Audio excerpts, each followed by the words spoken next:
Deus. Ela não consiste em circunstância. Ela não está ligada em circunstância.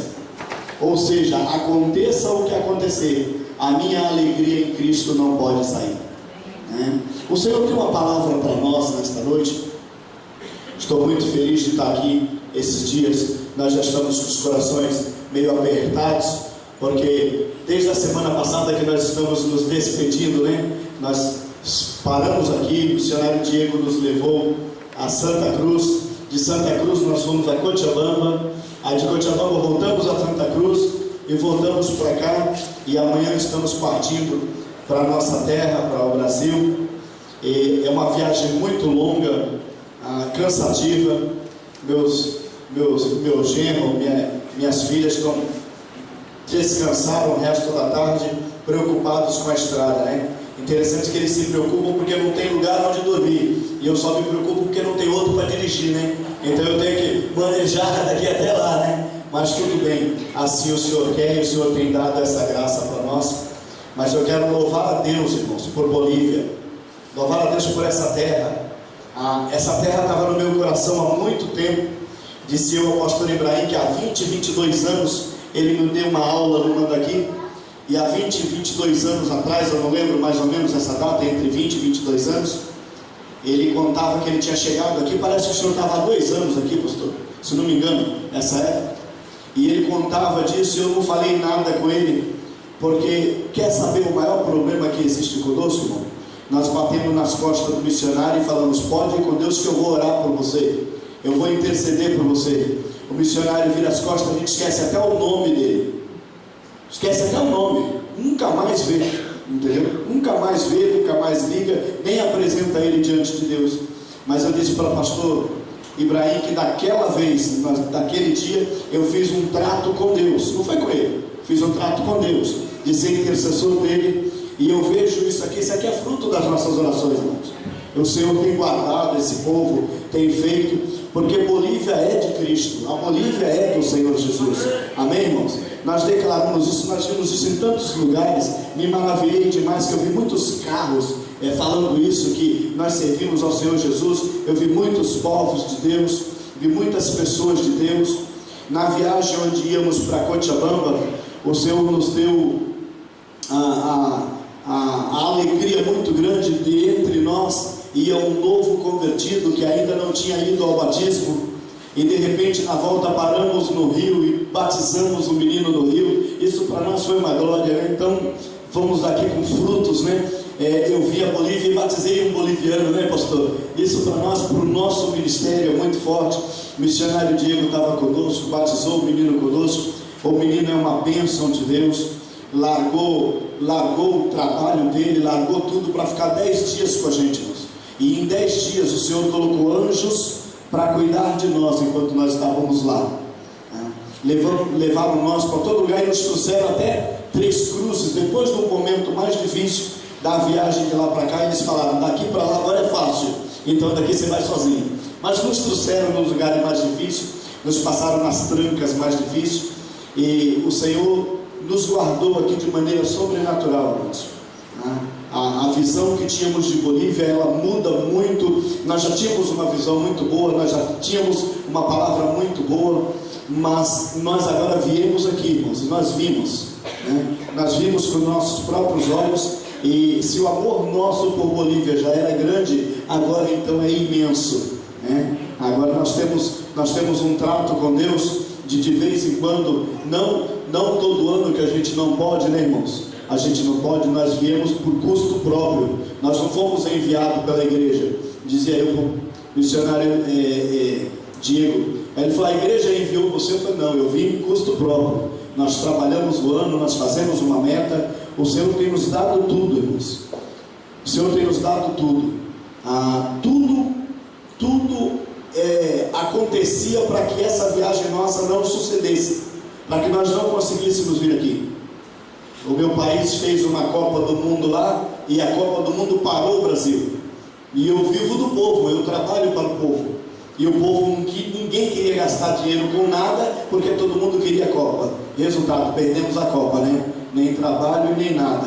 E nós que estávamos aqui, ganhamos esse presente tão grande de Deus. né, irmãos? Mas há uma palavra de Deus para nós. Eu sou muito grato a Deus. Nós vamos amanhã com muita alegria. Eu quero agradecer de coração a todos os que nos ajudaram, né? Desde a nossa chegada aqui até a nossa saída, a gente tem tido muita ajuda. E na verdade a gente tem sido missionário no campo missionário.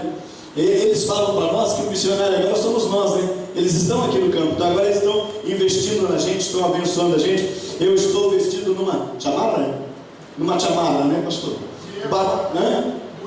Do Evo Morales, ó, irmãos, não é para qualquer um, né?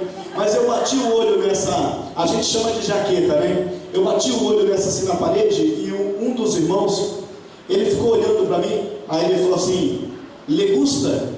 Aí eu falei assim: "Muito, mas não tenho na plata." "Le gusta?" Eu falei: "Muito, mas não vou levar." Ele: "Vai levar, lhe dou como um regalo."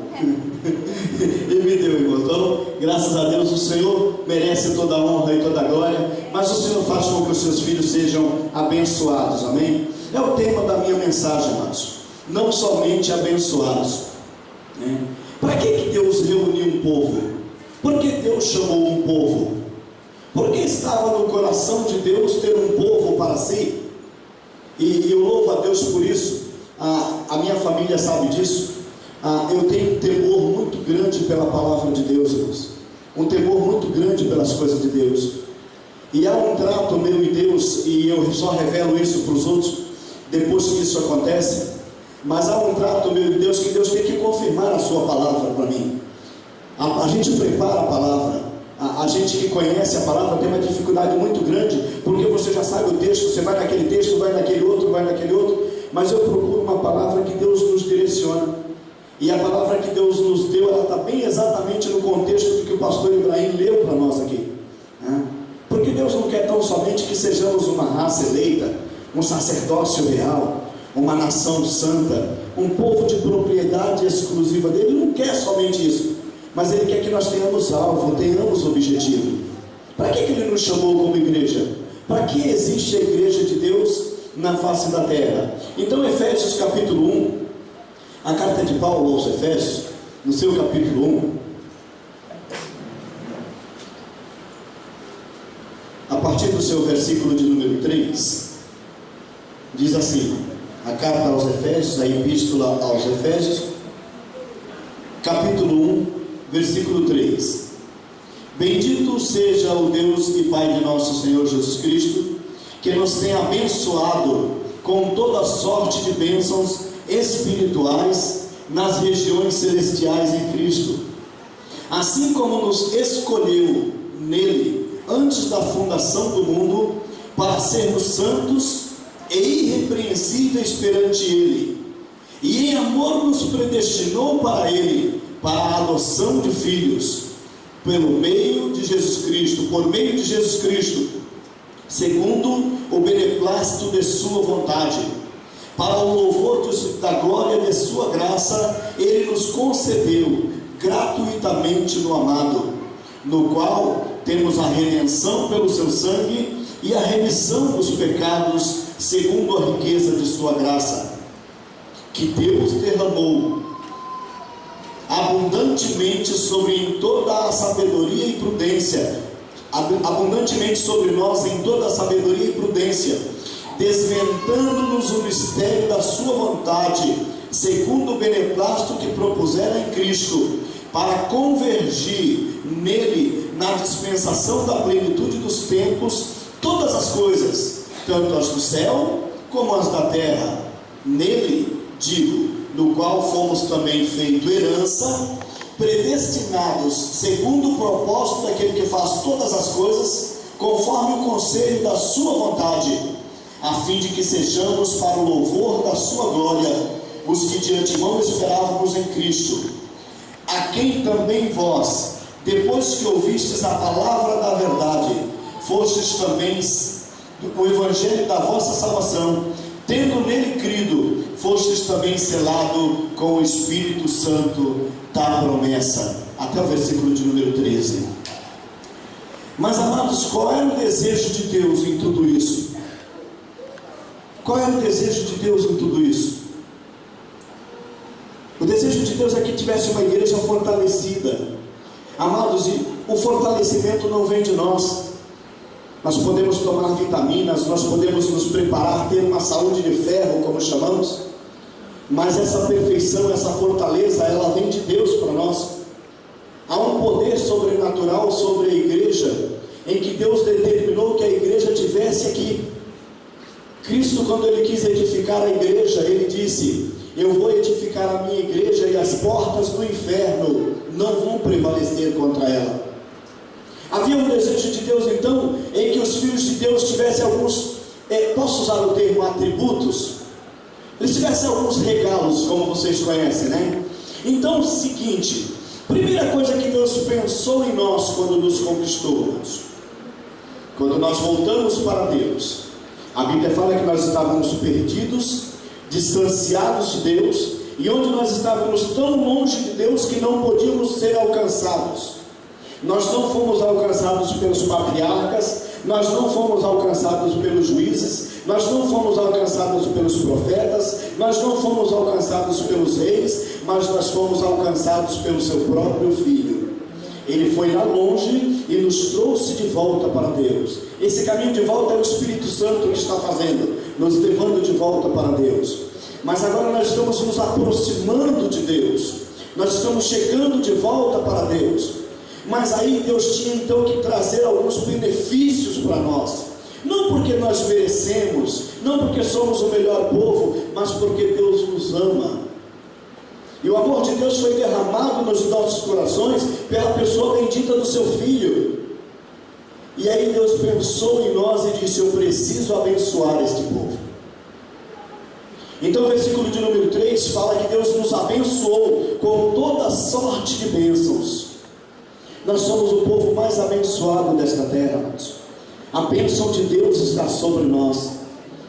E aí no versículo de número 4 ele diz assim: mas vocês não são tão somente abençoados, mas vocês também são um povo escolhido.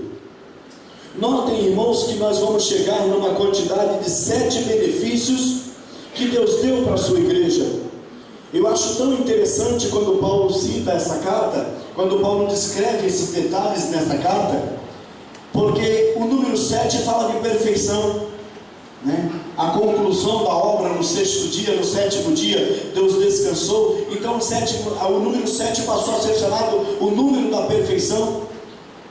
E aí o Paulo vem das 7 características da igreja, das 7 detalhes para a igreja, das 7 benefícios que a igreja dá a Deus.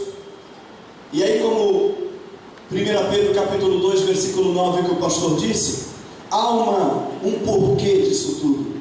Por que Deus nos abençoou? Estava em Deus nos abençoar. Não merecíamos a bênção de Deus, mas estava nele nos abençoar. Mas por que Ele nos abençoou?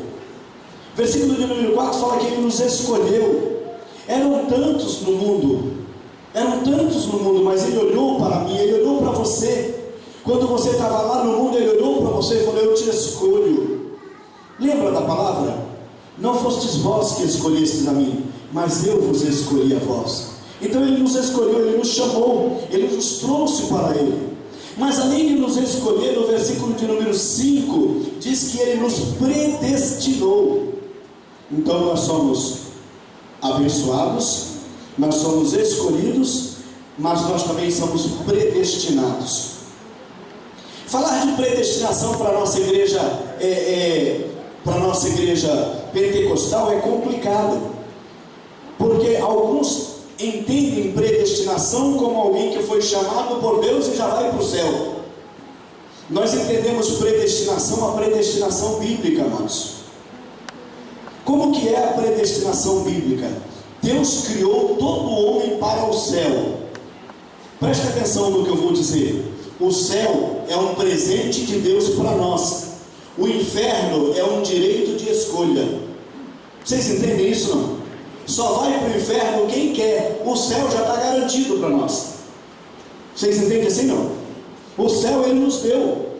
Nós não merecemos o céu, mas Ele nos deu o céu. Agora quem quer ir para o inferno não recebe a salvação e vai para o inferno. Então foi um direito de escolha. Ele teve a oportunidade de optar pelo céu e ele preferiu o inferno. Então a predestinação bíblica é essa. Você tem o direito de escolher o que você quer. O céu já foi te dado. Você não quer o céu, escolhe outra coisa. Tá? Então nós, além de sermos predestinados, o versículo de número 7, a gente pula o versículo de número 6, e o versículo de número 7 fala que nós temos nele a redenção.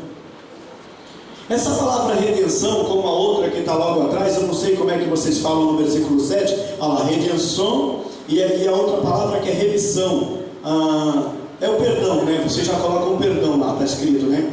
Então a remissão na minha Bíblia já é o perdão. Remissão significa perdão, então ali está certo. Agora a redenção, que ali de você está redencionando, a redenção o que é, irmãos? A redenção é um resgate. A palavra redenção significa resgate. Só que todo resgate precisa ser pago. Não tem resgate de graça. Se tem que resgatar, tem que pagar. O que pagou? Pedro fala, irmãos, a carta, a epístola de Pedro, no capítulo 1, 1 Pedro, capítulo 1, versículo 18 e 19, ele diz assim: eu quero que vocês saibam que não foi o ouro e a prata que vos resgatou da vossa vã maneira de viver, mas foi o precioso sangue de Jesus Cristo. Então foi de graça para nós, foi, irmãos. A redenção foi de graça para nós, a salvação foi de graça para nós, mas para Jesus Cristo custou o seu sangue. Ele derramou o seu sangue para nós, para nos perdoar. Então nós temos a redenção e depois nós também temos a remissão, que é o perdão. Então nós já somos o quê? Presta atenção, nós somos abençoados, nós somos escolhidos, nós somos predestinados, nós somos redimidos, nós somos remidos. Até agora nós já temos 5 bendições que Deus deu a nós. Só isso? Não, temos mais. Versículo de número 11 fala: nele digo, no qual também fostes feito herança. Tá? Olha lá, tivemos herança, nós nos tornamos herdeiros. Tornar herdeiro é tornar filho. Tá? Existe uma dificuldade de entendermos essa filiação nossa para com Deus, porque nós somos filhos depois dos filhos legítimos. Não que nós sejamos filhos ilegítimos, mas João, Evangelho, né? Evangelho de João, capítulo 1, versículo de número 11, diz assim: ele veio para os que eram seus, mas os seus não o receberam. Versículo 12 diz: mas a todos os que receberam, deu-lhes o poder de serem chamados filhos de Deus. Então nós recebemos esse poder através da negação da filiação dos israelitas. Nós entramos nesse contexto, então assumimos essa posição de filhos, então nos tornamos também herdeiros. Espera aí, irmãos Willis, se eu já sou abençoado, se eu já sou escolhido, se eu já sou predestinado, se eu já sou redimido, se eu já sou remido, e se eu já sou herdeiro, o que falta mais para mim? O que falta mais para mim? Falta só uma coisa. Versículo de número 14 diz assim, 13. Versículo de número 13 diz: em quem também vós, depois que vistes a palavra da verdade, o evangelho da salvação, tendo também nele crido, fostes selados com o Espírito Santo da promessa. Notem o que Deus fez por nós, irmãos. Toda obra completa precisa existir o Espírito Santo. Haveria necessidade de termos a bênção de Deus? Haveria. Deus tinha que nos escolher? Tinha. Deus tinha que nos predestinar? Tinha. Deus tinha que nos redimir? Tinha. Deus tinha que nos remir? Tinha.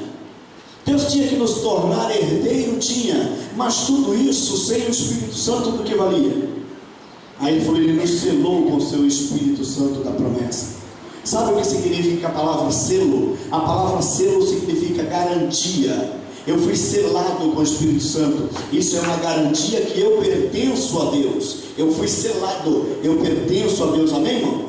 Fala isso para o teu irmão do lado. Fala: você pertence a Deus. Isso. Nós pertencemos a Deus. Nós somos dele. Nós somos dele. Agora, irmãos, qual seria Qual seria esse querer tão grande de Deus? Para que seria?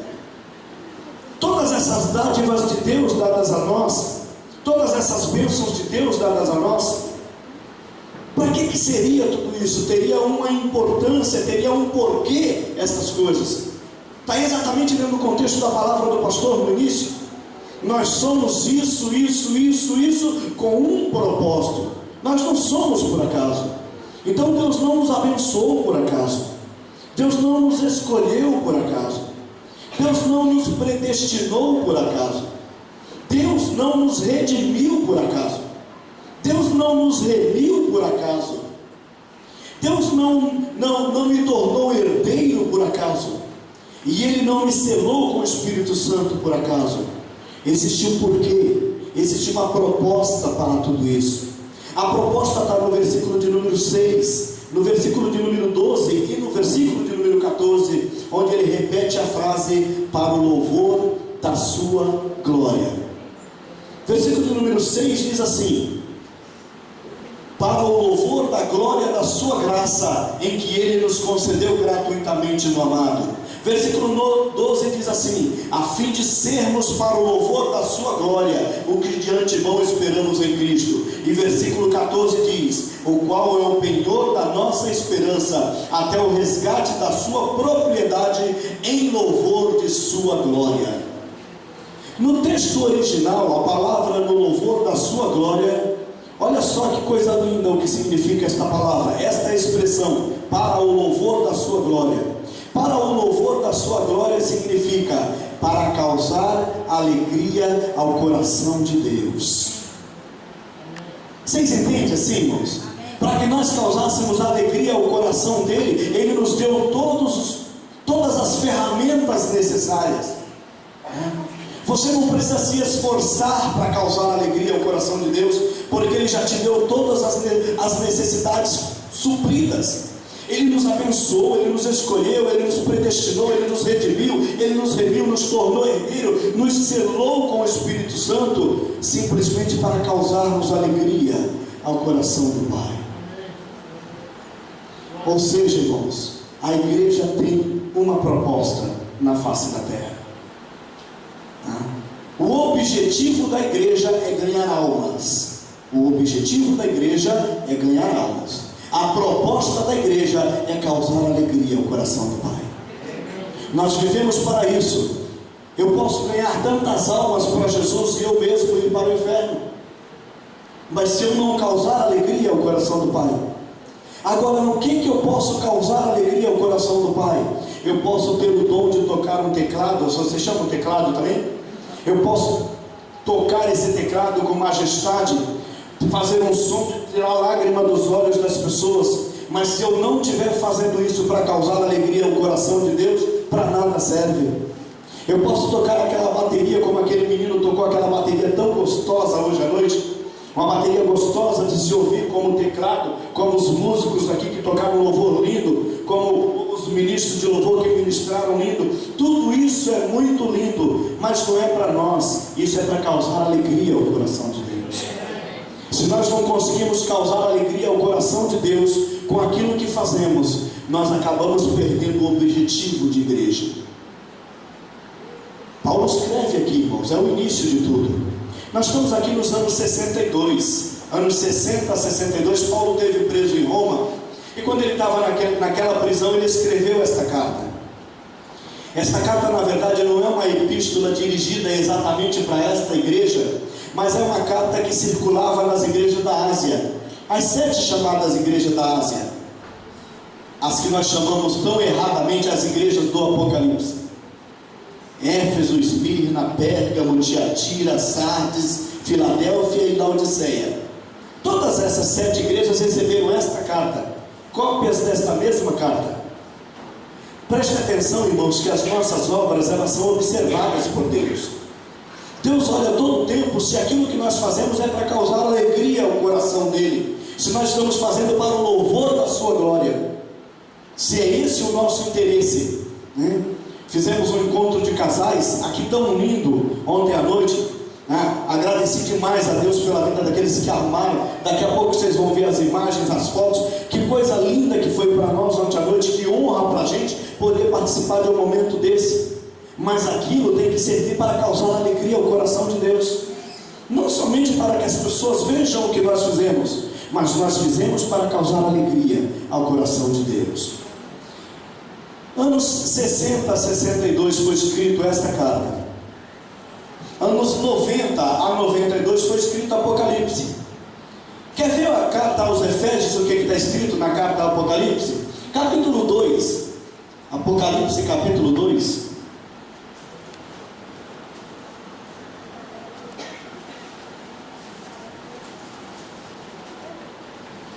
Apocalipse capítulo 2.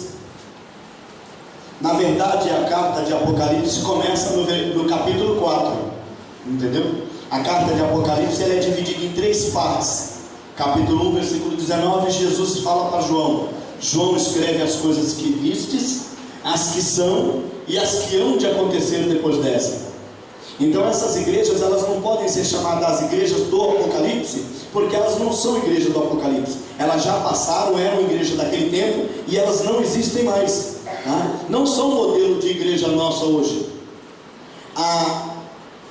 Existe uma profecia diabólica, e eu tenho a graça de Deus de poder dizer isso para vocês, de que alguns queiram falar que isso é tempo de igreja. São tempos de igreja.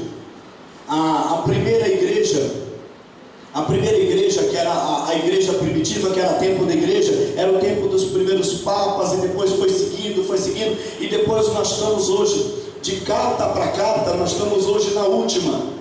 E nós estamos hoje na última, na carta de Laodiceia. Entendeu não? Se nós fôssemos a igreja hoje, nós seríamos, segundo eles, nós seríamos a igreja de Laodiceia. Só que a igreja de Laodiceia é uma igreja que foi vomitada da boca do Senhor. Eu não sou essa igreja. Entendeu, irmãos? Eu não sou essa igreja. Eu sou a igreja pura, santa e imaculada, que Cristo vem buscar, que Cristo deu sua própria vida, pagou com o seu sangue, nos preparou. Então nessa carta aqui começa a palavra dizendo o seguinte: 30 anos depois, presta atenção, irmãos, a igreja tem que manter o seu padrão, para que ela não perca aquilo para qual ela foi designada.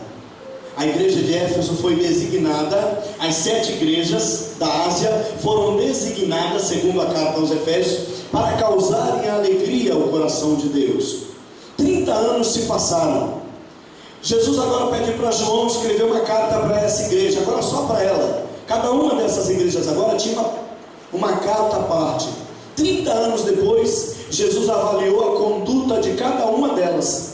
E após avaliar a conduta de cada uma delas, Jesus mandou escrever: João, escreve para a igreja de Éfeso, escreve para a igreja de Esmirna, escreve para a igreja de Laodiceia, escreve para a igreja de Sardes, Jesus mandou ele escrever agora cartas separadas, porque cada uma igreja tinha tomado para si aquela palavra. Irmãos, eu sou abençoado, e se eu sou abençoado, eu tenho que agir como tal. Irmãos, eu sou escolhido, e se eu sou escolhido, eu tenho que agir como tal. Eu sou predestinado a morar com Deus no céu, e se eu sou predestinado a morar com Deus no céu, eu tenho que agir como tal. Eu fui redimido por Jesus, Ele pagou o preço do meu pecado, então eu tinha que agir como tal, como uma pessoa santa, como uma pessoa separada, como uma pessoa que vive para Ele, vive para o louvor e para a glória dEle, vive para causar alegria ao coração dEle. Se eu fui remido, se eu fui perdoado por Ele, quantos pecados tinha eu? A Bíblia fala que eu estava destinado ao inferno, não é isso? Eu estava destinado ao inferno. Nessa mesma carta, mas Deus, pelo seu grande amor que nos amou, olhando para nós naquele estado de desgraça, a Bíblia fala que Ele deu o seu próprio Filho, nos resgatou, nos tirou daquela condição. Daí Ele me tornou herdeiro, me tornou filho. Eu tenho que agir como tal, irmãos. Quantos de nós não age como filho de Deus por aí? Um pregador disse um dia no púlpito da nossa igreja, era um presbítero que tínhamos conosco, ele já foi para outro lugar, mas quando ele estava nos grupos, quando ele estava conosco, ele disse uma palavra muito linda. Ele disse assim: olha, as palavras falam, mas as atitudes gritam. Quer dizer, as nossas atitudes falam mais alto que as nossas palavras, tá? Então não adianta a gente falar muito bonito, porque o povo está olhando na verdade quem nós somos, a maneira com que agimos diante dele. 30 anos depois vem a palavra de Jesus avaliando a igreja aos Efésios. Presta atenção, que igreja linda, irmãos, presta atenção. Capítulo 2 de Apocalipse, versículo de número 1 diz assim: ao anjo da igreja em Éfeso escreve: estas coisas diz aquele que conserva na mão os 7 da sua mão direita, as 7 estrelas, e anda no meio dos 7 candeeiros de ouro. Começa a palavra de elogio: eu conheço as tuas obras, assim como o teu labor, com a tua perseverança. Tu não podes suportar homens maus. Tu puseste às provas o que a si mesmo se declaram apóstolos e não são, e o chamastes de mentiroso. Tu tens perseverança, tu suportas prova por causa do meu nome e não te deixa esmorecer. Vocês contaram quantas qualidades tem essa igreja, não? Deu para contar, não? Vamos contar. Eu conheço as tuas obras, conheço também o teu labor, teu trabalho, conheço a tua perseverança. Tu não suporta homens maus. Põe à prova os que se dizem apóstolos e não são, chamam eles de mentirosos. Vocês não negam o meu nome e vocês não se deixam esmorecer. Quantas qualidades nós temos? 7. É uma igreja perfeita ou não? Porque nós estamos falando de perfeição. Seria se não houvesse logo depois a palavra: tenho porém contra ti. Percebe? Uma igreja não é perfeita somente pelas obras, irmãos, somente pelos trabalhos que ela presta, tá? Pela perseverança que ela tem, tá? Somente por observar a palavra, se está sendo ministrada, se não está sendo, se está sendo falada, de que maneira está. Põe à prova os que pregam, os que ministram, vê se a palavra é verdadeira. Não é só isso, irmãos, tá? Passar provas pelo nome de Jesus, não se deixar esmorecer, não é só isso que torna uma igreja perfeita. Versículo de número 5 diz assim: lembra-te, pois, de onde caíste, e arrepende-te, e volta à prática das primeiras obras. Se não, não é isso? Se não, eu verei contra ti, e moverei do teu lugar, o teu candeeiro, caso não te arrependas. Uma palavra forte para a igreja de Éfeso, irmãos, tá? Uma palavra forte para a igreja de Éfeso. Não era uma igreja que andava errada, era uma igreja que andava correta. Era uma igreja que tinha trabalho, que tinha labor, que tinha perseverança, que observava tudo aquilo que era pregado na igreja, passava provas, não negava o nome de Jesus em meio às provas. Mas uma igreja que perdeu o seu objetivo, perdeu a sua proposta. Qual é a proposta da igreja? Eu disse agora há pouco. Qual é a proposta da igreja? Causar alegria ao coração de Deus. Vocês entendem, irmãos? Elas tinham tudo isso, elas tinham obras. Obras valem algumas coisas. Quando são feitas em Deus, vale. Quando são feitas pelo homem, não. Vocês entendem? Por isso que o pastor pediu para Deus para que enviasse uma palavra dele e não nossa. Porque o homem jamais vai falar isso, irmãos. Como é que o homem vai falar que a obra que tem que ser feita aqui tem que ser feita uma obra de Deus, se ele é homem? Mas se ele é homem que trabalha para Deus, ele sabe que essas obras precisam ser feitas para Deus. Separada esta palavra da carta aos Efésios, nós ficamos querendo entender o que significa primeiro amor, queremos entender o que significa primeiras obras. E aí nós falamos lá, primeiro amor, primeiras obras, e alguns falam que é aquele calor que tinha dentro de nós. Você lembra disso? Quando você se converteu? Quando eu me converti, eu pregava Jesus para o poste, eu abraçava o poste e falava de Jesus para ele. Não tinha para quem falar, abraçava o poste e falava assim: aceita Jesus como teu Senhor. Eu balançava o poste porque havia em mim um fogo muito grande. Eu não perdi esse fogo, irmão, somente eu me equilibrei, né? Não dá para ficar falando no poste, o pessoal fala: é doido, né? Entendeu? Se bem que a gente é doido mesmo, né? Você sabe o que é doido, né? A gente é meio doido, né? Mas não para falar com o poste toda hora. Hoje a gente tem as pessoas, então a gente hoje pode sentar, pode falar. Eu não consigo ficar 10 minutos com uma pessoa sem que a gente comece a falar de Jesus, porque é o objetivo da gente, a chamada da gente. Está aqui uma igreja que perdeu o objetivo da sua chamada, irmãos. A gente entende que o primeiro amor era aquele momento, não, mas o primeiro amor era a prática das primeiras obras, quando essa igreja precisava viver para o louvor da glória do Senhor, quando essa igreja pensava e sabia que tinha que viver para causar alegria ao coração de Deus. O que nós queremos dizer com isso, irmãos? Vocês querem saber qual foi o fim da igreja de Éfeso? Vocês querem saber? A igreja de Éfeso era um porto sem ter mar. Ela era uma cidade portuária sem ter mar. O mar passava e havia um braço de mar, e esse braço de mar ele era aberto, e ele era desassoreado anualmente para que os navios atracassem no porto de Éfeso. Mas Éfeso não tinha mar. Simplesmente abriram um leito para que a água do mar viesse e os navios entrassem. Depois desta palavra, 30 anos, nós estamos falando de anos 60 e depois de anos 90, anos 110, anos 120, a igreja de Éfeso a cidade de Éfeso não existia mais. Vocês entendem assim, não? A cidade de Éfeso não existia mais. Para os primeiros cristãos era muito difícil eles lerem uma carta destinada aos Efésios, sendo que não existia esse local. Onde estava esse local? Onde existia isso? Por causa do desamor da igreja. Posso usar esse termo? A desassoreação do rio não foi feita. Os navios não entravam mais. Os portos foram mudando de lugar. Arrancarei do teu lugar o teu candeeiro, caso não te arrependas. Foram mudando de lugar, mudando de lugar, mudando de lugar, de maneira que Éfeso se tornou um deserto. Nós não somos a igreja de Éfeso, irmãos. Nós somos a igreja viva do Senhor Jesus, amém, irmãos? Nós somos a igreja que vai para o céu. Então por que Deus nos manda uma palavra dessa? Para que nós entendamos que nós precisamos ter objetivo na nossa chamada. Eu sou abençoado para que tenha obras, entendemos? Para que eu tenha obras, mas obras de valor. Eu fui escolhido para que os meus trabalhos sejam trabalhos abundantes, trabalhos verdadeiros, trabalho que me cause um impacto no reino dos céus. Às vezes, por sabermos fazer as coisas, nós não nos impactamos mais, irmãos.